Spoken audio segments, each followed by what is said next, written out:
So if you travel a lot, then these monitors might be a must-have for you. What's up everybody, Corey with Freaky Tech Reviews here, and today I have these dual laptop screen extenders from Domyfan to check out. Not only are they great for work travel, but if you're a gamer, they are fantastic. So let's check them out.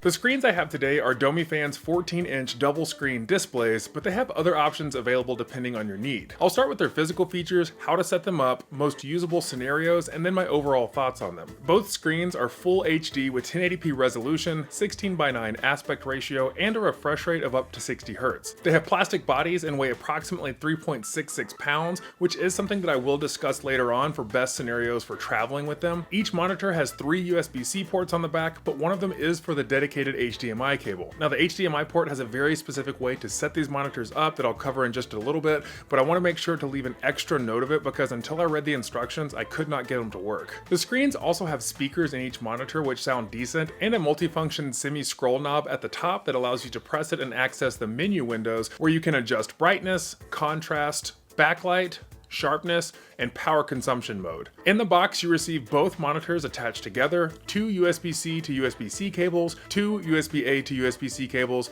2 HDMI to USB-C cables, and the storage bag. To set up the monitors, you simply unfold and slide them apart, then place your laptop screen between them and carefully slide them together so the notches hold your screen in place. On the back, you'll see the kickstand that is necessary to flip out that holds your laptop screen up, as it likely will not be able to support them by itself. The sliding part of these screens does not have any tension to it, so they don't actually clamp onto your screen, but they just stay in whatever position that you leave them in. And because of this, I would not recommend moving them around too much because they can come off pretty easily and they aren't the easiest to get back on. Also, the screens should be at a slight angle to your laptop and nothing more than that, because if you pull them towards you, then they become too heavy and they will close your laptop lid. But the kickstand actually works well enough that you don't even really need to have it clamped onto your screen. You can actually just leave the screen set up by themselves and not even have to connect them to your laptop, so you can just set it down and plug it in. Now to hook them up, there are a couple things to note. If you're just using one monitor, then all you need is the provided USB-C to USB-C cable, which provides video and power capabilities. And if you have a laptop that can support 2 USB-C cables at once, then you only need those 2 cables. But if you need to use the HDMI, then listen closely, because HDMI needs an additional cable to power the monitor. You don't have to worry because it does come in the box. For my setups, I required the use of the HDMI cable, so for one monitor, I had it plugged in with the USB-C,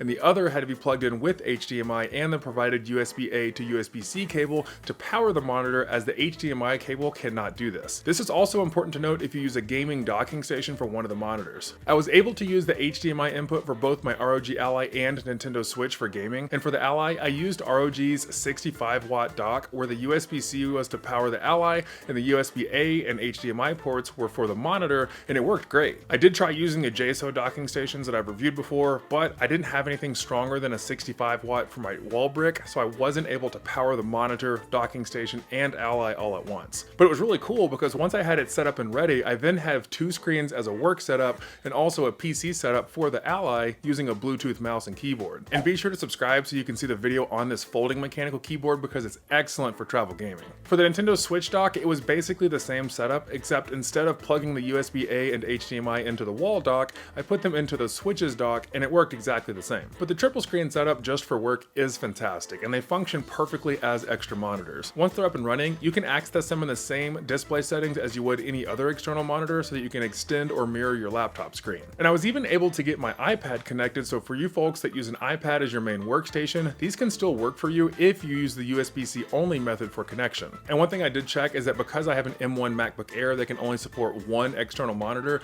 I tried doing the HDMI method and the USB-C method through a docking station, but was still not able to support 2 monitors. Now moving into whether you should consider using these monitors, I do have some scenarios that make sense and some that don't. They are a bit bulky and weigh a few pounds, so short trips might not be the best with them. I like to travel carry-on only for business, and when you're not checking a bag, you typically have to pull everything with screens out of your bag when going through security. So if I were to bring my laptop, these monitors, and a gaming device like the Ally or a Switch, then it becomes a major pain to get through security. So if you're in and out of airports quite often, then it may not be worth it to take up that extra space, because they do require their own carrying bag instead of being able to fold against the laptop itself for transit. But let's say you are traveling for work where you'll be stationed at for a few days or even up to a couple of weeks, then these are easily easily worth the space because then you'll have a full command center at your fingertips that also have the ability to provide entertainment with gaming or even just watching a movie. Another way to use these are with small travel computers because they don't have to clamp onto a laptop screen and can be standalone. Pretty soon I'll be reviewing a mini PC made by Sunday PC, and as long as you don't mind a giant gap between your monitors, then you can hook them up to a mini PC and have a full desktop work setup if you have a travel mouse and keyboard. I'd love to hear in the comments below if you like to use traveling laptop screens and what brands you like. There are so many options for setups that it really makes these Domyfan screens a great choice to travel with, but I would like to get into my thoughts on them and if you should actually consider them. These screens usually sit around $250, but I do see them on a small sale on Amazon quite often. Their price is in line with most extending laptop screens, so no complaints there, and I will say for the price that they do have good quality. Nothing is over the top in terms of value, but the screen resolution and colors as well as functionality are definitely worth the price. The storage bag does feel a little cheap, so I'm not sure how much life you'll actually get out of it, but the overall package, while cumbersome, is solid and I wouldn't be disappointed if I purchased it. But I think it really comes down to your use case and if you'll find value in them. Like with any third-party product, if you have a specific scenario in mind that will make sense for, then I can confirm that they are absolutely worth the purchase, and I don't feel like you would have buyer's remorse if you pick them up. And while they aren't cheap, if you did have to replace them, then it wouldn't be as painful to replace as they could be because it's really not that bad of a price point. They aren't the best quality product ever made, but for what they are designed for, I can say that I think that they are worth it. Be sure to subscribe because I dropped hints in this video for a couple of upcoming products that I'll be reviewing and you won't want to miss seeing them. But I appreciate your time and spending some of your day with me. Again, I'm Corey with Freaky Tech Reviews. I'll see you next time.